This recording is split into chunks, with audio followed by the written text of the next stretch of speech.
I love this news, especially since we're in the middle of Pride. The LGBTQ community has scored another major win. The U.S. Supreme Court has ruled that employers can no longer discriminate against employees based on their sexual orientation or their gender identity. I know folks probably feel like, really, this is just happening right now? But yeah, really, this just happened. MTA riders who are coming on buses and trains without masks are being shamed. They're being booted and they're being recorded. The interim transit president, Sarah Feinberg, she said that when people are getting on the subway or the bus without a mask, fellow passengers are starting to take pictures of them, recording them, and some of them even ask for them to get off the bus or the train. So the folks out in New Jersey, they have entered phase 2 today, and that means that child daycare centers may reopen.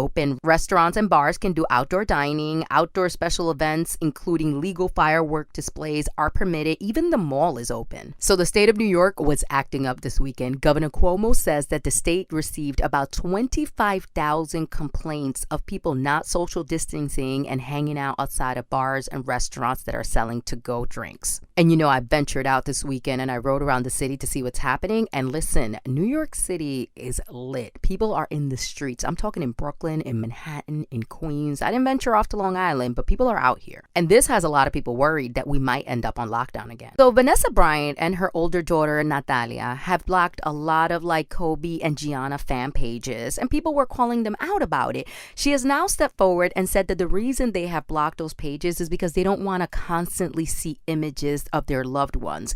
And if they block those fan pages, it changes the algorithm of their page, and they no longer have to see the images constantly come up on their feed. So the folks over at Quaker have announced that the Aunt Jemima brand is going to be changing its name and its logo due to the racist origin behind it. And now folks are calling for Uncle Ben and even the guy on the cream of wheat packaging all to be replaced with new logos and branding, and that all this racist stereotypical stuff be left in the past. So Cardi B was trending yesterday, and here is why. She posted a video showing off her body in this tiny little bikini because there were some pictures of her shopping at Target, and she says those pictures were edited to make her look square. So she wanted to make sure everybody knew her body was popping. She's cute though. She was sucking in her stomach the whole entire time, and then she just like let it go for a few, resumed the sucking in of the stomach, and then went on her rant. She did say that she has gained weight during the quarantine, but if anybody got lipo money, it's definitely her. So tomorrow is D-Nice's 50th birthday. So what are we doing? We're gonna let him spin at 9 a.m. That's usually when DJ Envy mixes, but D-Nice is gonna be taking over,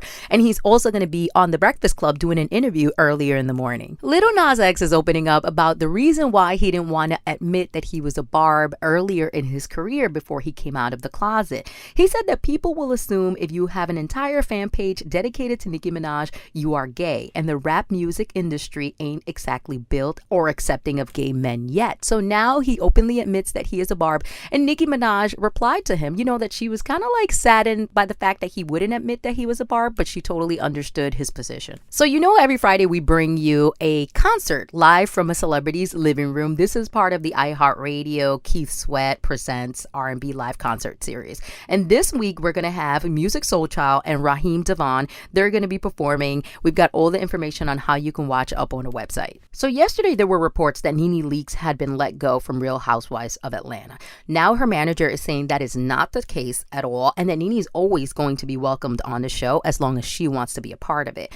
Earlier in the week, The Breakfast Club gave her Donkey of the Day because she compared people ganging up on her on the show to that of George Floyd being murdered by police officers. She had also spoken out against, you know, protesting in Atlanta and talked about people shouldn't be destroying their city. People did not like that at all either. So she has been making, you know, questionable statements during everything that's been happening lately, and there were rumors that she had been fired behind those. Finally, Governor Cuomo and Mayor de Blasio are on the same page, and New York City will enter the reopening phase number 2 on Monday. It has been officially confirmed. This means that more than 300,000 New Yorkers could return to work starting this Monday. In-person retail sales, we can now do that. Indoor gatherings, that's going to be more relaxed as far as how many people can be together. The city playgrounds are going to open up again. Team sports will remain prohibited, but the most significant change between the first 2 phases is that now we can do outdoor dining. Scarface was one of our first hip-hop celebrities to come out and say he had tested positive with COVID-19.